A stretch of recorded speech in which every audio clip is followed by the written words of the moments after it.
इस हवाले से तफसीलात लेते रहेंगे।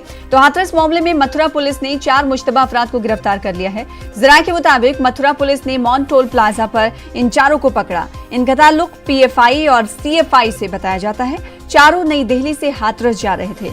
इनके मोबाइल्स और लैपटॉप जब्त कर लिए गए हैं। इनके नाम अतीक, सिद्दीकी, आलम और मसूद बताए जा रहे हैं। इस खबर पर मजीद अपडेट हासिल करेंगे।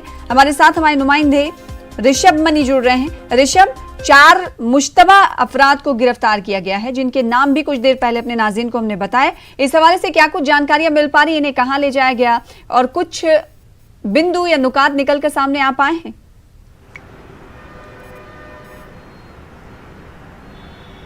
सना, देखिए, हाथरस मामले को लेकर हाथरस से जुड़े हुए जितने भी जिले हैं वहां पर पुलिस की चेकिंग चल रही थी। संदिग्ध वाहनों पर नज़र रखी जा रही थी। इसी क्रम में कल देर शाम मथुरा के मार्ट टोल प्लाजा पे एक स्विफ्ट डिज़ायर गाड़ी को पुलिस ने रोका था, जिसको संदिग्ध माना जा रहा था।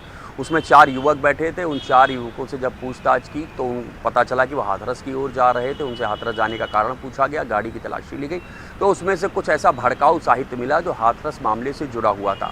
जिसके बाद उन युवकों से सख्ती से पूछताछ की गई तो पता चला ये चारों युवक पीएफआई और उसका जो एक सहयोगी संगठन है कैंपस फ्रंट ऑफ इंडिया, उससे जुड़े हुए थे।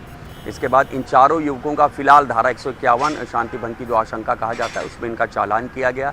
मथुरा पुलिस और तमाम अन्य एजेंसियां इन युवकों के साथ पूछताछ कर रही कि आखिरकार ये हाथरस क्यों जाना चाह रहे थे, इनकी मंशा क्या थी और इनके पास से जो साहित्य मिला है वो इनको कहां से मिला और उसको ये कहां डिस्ट्रीब्यूट करने वाले थे। तो तमाम अन्य एजेंसियां भी हैं उत्तर प्रदेश पुलिस के अलावा जो इन चारों युवकों से पूछताछ कर रही हैं। इसमें एक युवक बहराइच का है, एक रामपुर का है, एक केरल के मलपुरम का बताया जा रहा है, एक मुजफ्फरनगर का बताया जा रहा है। तो इनसे लगातार पूछताछ जारी है फिलहाल।